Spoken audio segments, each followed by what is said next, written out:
Hello student, how are you? কেমন আছো তোমরা?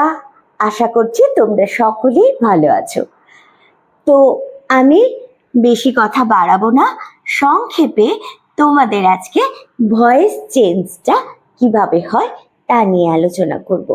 দেখো, গ্রামারটা শিখতে হলে কিন্তু আমরা যত বেশি নিয়ম জানবো বা শিখবো, তার থেকে বেশি প্র্যাকটিস করতে হবে প্র্যাকটিক্যাল ভাবে।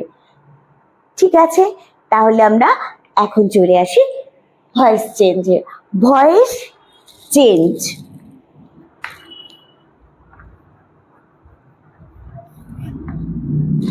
আচ্ছা এটার মানে কি তোমরা এরকম বুঝছো? মানে গলাটা একবার উঠিয়ে আবার একবার গলাটা নামিয়ে? তা কিন্তু নয়। ভয়েস চেঞ্জ মানে হলো বাচ্য পরিবর্তন, মানে কথা বলার ধরনের পরিবর্তন। কেমন? যদি আমি বলি, ধরো আমি ভাত খাই, একটা কথা, এটাকে আমি ধরন পাল্টে বললাম আমার দ্বারা ভাত খাওয়া হয়। দুটোর অর্থই কিন্তু একই, শুধু ধরনটা বদলে যাচ্ছে।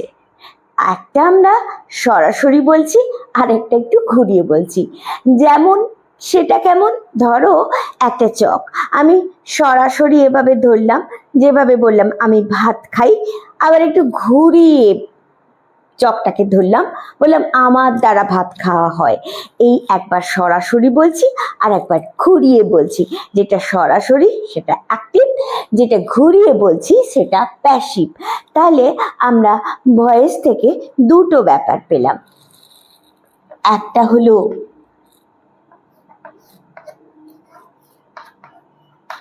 অ্যাক্টিভ আর একটা হলো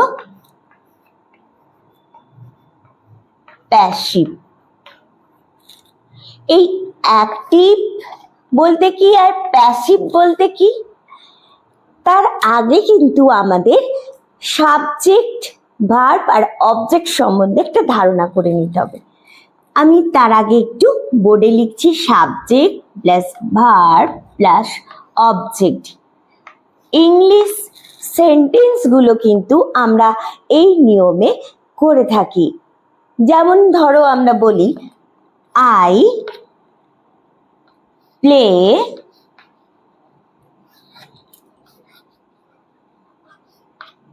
ফুটবল।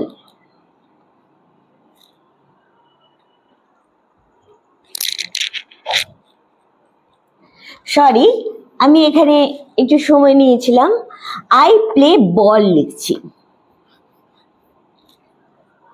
ঠিক আছে, এবার যেটা দিয়ে কাজ করা হয় সেটা তো আমরা জানি ভার্ব।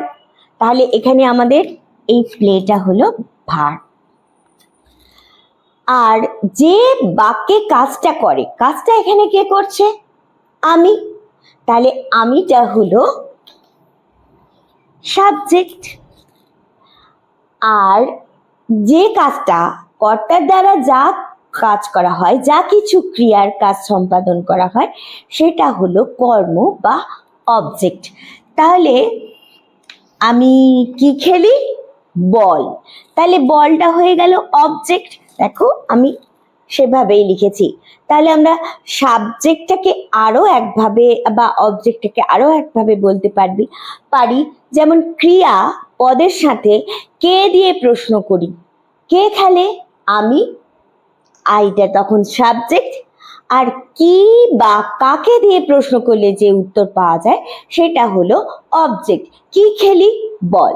তাহলে আমরা এখানে সহজে সাবজেক্ট আর অবজেক্টটাকে আর ভার্বটাকে জানতে পারলাম। আর অ্যাক্টিভে সাবজেক্টটা প্রধান থাকে, তারপর ভার্ব, তারপর অবজেক্ট। আর প্যাসিভে কি হয় জানো? তার উল্টোটা। এখানে হয়ে যায় অবজেক্টটা আগে, তারপর ভার্ব, তারপর সাবজেক্ট। এভাবেই আমরা অ্যাক্টিভ থেকে প্যাসিভে পরিণত করব। তার অর্থটা কি? না সাবজেক্টটা অবজেক্টের ঘরে চলে যাবে আর অবজেক্টটা সাবজেক্টের ঘরে। এটাই আমাদের অ্যাক্টিভ থেকে প্যাসিভ করার নিয়ম। তো আমি একটা, এটা তো তোমরা বুঝে গেলে। আমি একটা এবার সেন্টেন্স লিখি, আই লাভ ম্যাঙ্গো। আমরা সকলেই আম খেতে ভালোবাসি। তা এখানে সাবজেক্টটা কে? কে ভালোবাসে? আমি।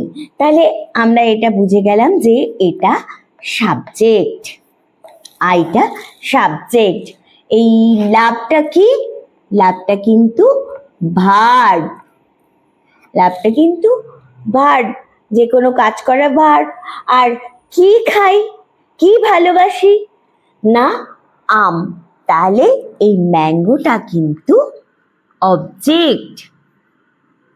আর আমাদের কাজ হলো ভয়েস চেঞ্জে, মানে অ্যাক্টিভ থেকে প্যাসিভে আনলে আমাদের এই অবজেক্টটাকে আগে আনতে হবে আর সাবজেক্টটাকে পরে নিয়ে যেতে হবে। সেই অনুযায়ী আমি যদি এখানে লিখি ম্যাঙ্গো, আর ভয়েসের ক্ষেত্রে কি হয় জানো, সব সময় ভার্বের, এই যে ভার্বটা মেন ভার্ব, এর 3 নম্বর ফর্ম হয় V3। 3 নম্বর ফর্ম কি আমরা ছোট থেকেই জেনে আছি, গো, ওয়েন্ট, গান, ডু, ডিড, ডান। একটা লিখি না, ধরো এখানে লিখলাম গো, ওয়েন্ট আর গান। হ্যাঁ, এটা হলো V1, এটা হলো V2 আর এটা হলো V3। 3 নম্বর ফর্মটা হলো V3, present past past participle. তাহলে আমাদের ভয়েস চেঞ্জের ক্ষেত্রে মূল ভার্বের 3 নম্বর ফর্মটা নিতে হবে, লাভ, লাভড, লাভড। তাহলে এখানে আমি করলাম কি, লাভড, 3 নম্বর ফর্মটা বসিয়ে দিলাম। আর যেহেতু বল আমার দ্বারা আম খাওয়া হয়, তাহলে দ্বারা কথাটার জন্য আমরা বাই ব্যবহার করব, এবং আইটা এখানে কিন্তু অবজেক্টের ঘরে গিয়ে মি হবে। সেটা কি দেখো, তার জন্য আমি আগে থেকেই একটা ছক তোমাদের জন্য বানিয়ে রেখেছি। এখানে সাবজেক্ট লিখেছি, এখানে অবজেক্ট লিখছি। ব্যাপারটা কি, যখন আইটা সাবজেক্টের ঘরে থাকে তখন সেটা আই থাকে, যখন সেটা অবজেক্ট হয়ে যায় তখন সেটা মি হয়ে যায়। উইটা যখন সাবজেক্ট উই, কিন্তু অবজেক্ট হলে আস হয়। ইউটা কিন্তু অলওয়েজ রিমেন সেম, ইউ থেকে ইউই হয়। আর হিটা হিম, শিটা হার, দেটা দেম, অবজেক্ট হলে আর ইটটা ইট।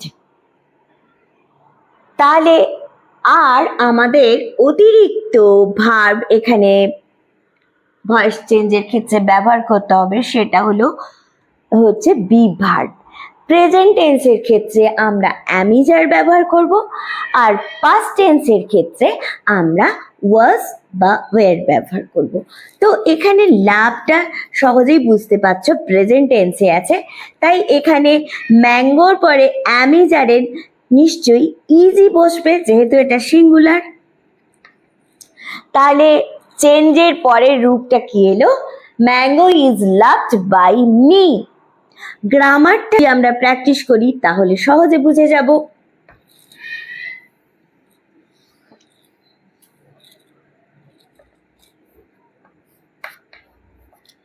হি লাইকস মি। এখানে লাইকস মানে পছন্দ করা, ভার্ব।